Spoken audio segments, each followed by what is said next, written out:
Pakistan is now exporting some high-tech defense products to more than 60 countries, yet the volume of exports, in my opinion, is not commensurate to our actual and true potential. The defense industry, international defense exhibition and seminar, the latest defense technologies and innovations of Ideas 2022 in the 75th year of the independence of Pakistan, and I am positive that this landmark event will achieve more progress in the years to come. Pakistan default के खतरे में निकरी चुको है। इत्तेहादी हुकूमत इक़्तिदार संभालियो तो केतरीन ॾुखियाईनि खे मुंहुं ॾियणो पियो। मुल्क जो माशी तौर ते ॾेवालो निकिरण जो ख़दशो हो। ॿियनि मुल्कनि सां लाॻापन खे बहितर बणाइण जी कोशिश करे रहिया आहियूं।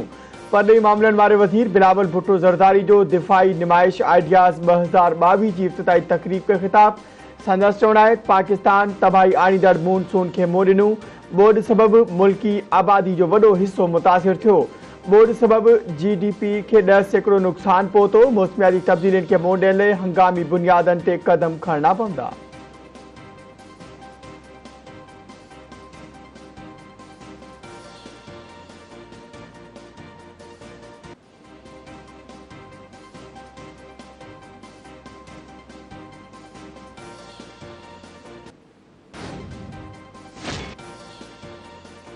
जॾहिं खां PTI जी हुकूमत वई आहे, मईशत जो क़त्ल थियो आहे। मईशत एतिरी कमज़ोर आहे जो कर्ज़ वापसि नथा करे सघूं। PTI chairman Imran Khan long march जलसे खे ख़िताब कंदे चयो आहे त मुल्क डिफॉल्ट थी वियो त परॾेही कर्ज़ ऐं इमदाद बंदि थी वेंदो। मईशत वधीक तबाह थींदी ऐं रुपए जो क़दुरु घटि थींदो। पाकिस्तानी मईशत तबाह थी वई आहे। ॿुधायो वञे ज़िम्मेवार केरु आहे? दुनिया सम्झे थी त हाणे पाकिस्तान कर्ज़ वापसि नथो करे सघे।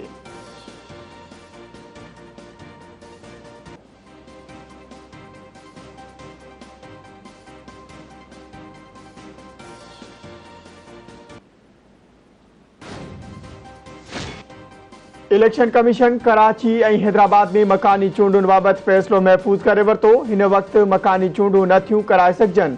सिंध सरकार हिकु भेरो ॿीहर माज़रत करे छॾी। Chief election commissioner Sikandar Sultan Raja चयो आहे त चूंडूं कराइण संदन ज़िम्मेवारी आहे। सिंध हुकूमत इलेक्शन कमीशन जे इख़्तियारनि खे क़ानून ज़रिए घटि नथी करे सघे।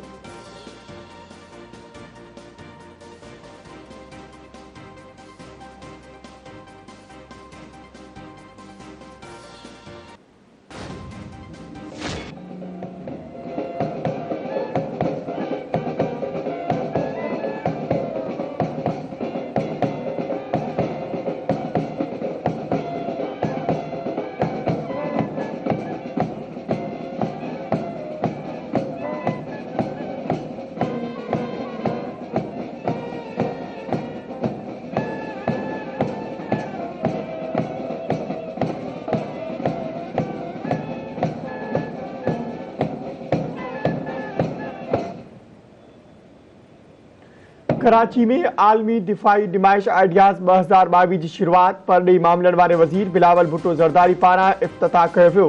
वॾे वज़ीर सैयद मुराद अली शाह जी शिरकत। नुमाइश में 51 मुल्कनि समेत 522 नुमाइंदनि जी शिरकत। आलमी नुमाइश में ऑस्ट्रेलिया, रोमानिया ऐं हंगरी पहिरियों भेरो शरीक। आलमी दिफाई नुमाइश 18 नवंबर ताईं जारी रहंदी।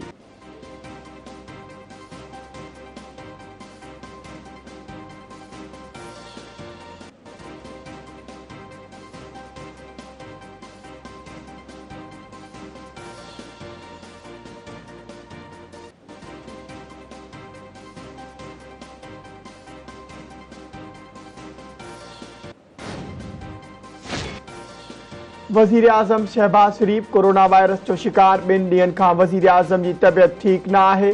शहबाज शरीफ जो कोरोना टेस्ट पॉजिटिव आई आहे।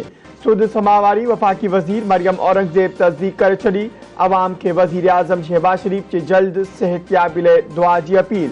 अॻूणे सदर आसिफ अली ज़रदारी पारां वज़ीर आज़म जी जल्द सेहतियाबी लाइ दुआ।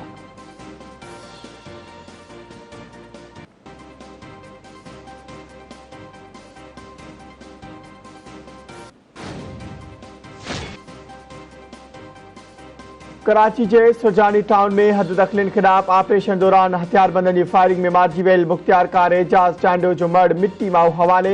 मुख्तियार कार के कत्ल वारे वाक़े जो केस दाख़िल न थियो। पुलिस कार्रवाई कंदे शक जी बुनियाद ते बिन माण्हुनि खे गिरफ़्तार करे वरितो।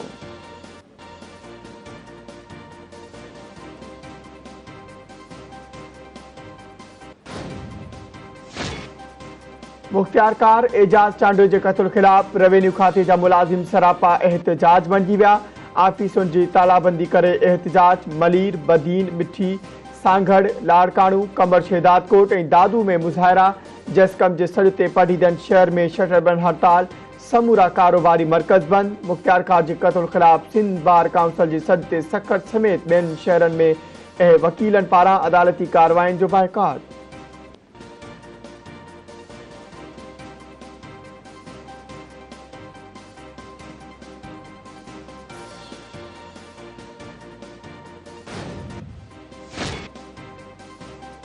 चोटियारियों में घर की भित किरण के नतीजे में नौजवान दबजी अजल जो शिकार बणिजी वियो। 22 वरे के हसन अली राजड़ अस्पताल में दम ॾिनो। मलकानी शरीफवासी परान नदी में बुॾी वियो। वारसनि पारां पंहिंजी मदद पाण तहत ॻोल्हा जारी। इंतजामिया के ॻोल्हा में मदद की अपील।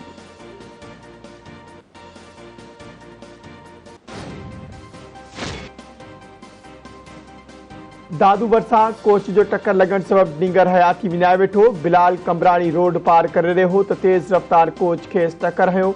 मड़ घर पहुंचण ते कोहराम अची वियो।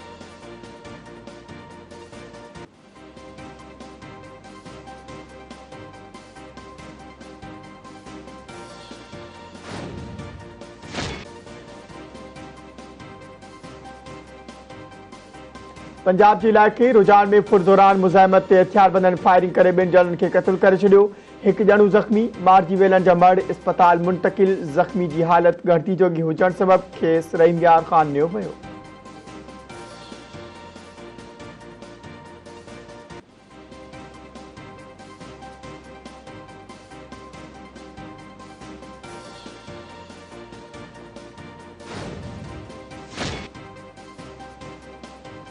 शिकारपुर के सिटी म्यूजियम में करोड़े रुपयन जो कीमती सामान चोरी थी वियो। चोर दर ऐं दरिन समेत बियो कीमती सामान चोराया विया।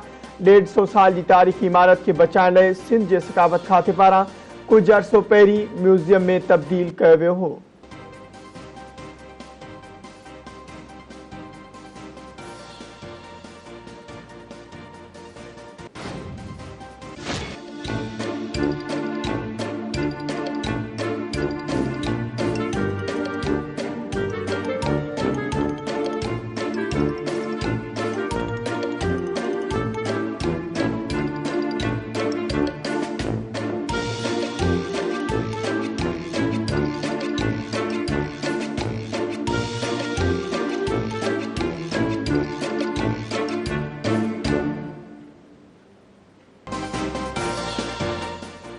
फेज़गंज के नादरा हमले जो कारनामो मर्द के औरत बनाए छड़ियो। नादरा सेंटर के हमले शहरी गुलाम मुस्तफ़ा चांद जी सुञाणपकार जी जिन्स वाले खाने में मर्द बदरां औरत लिखी छड़ियो।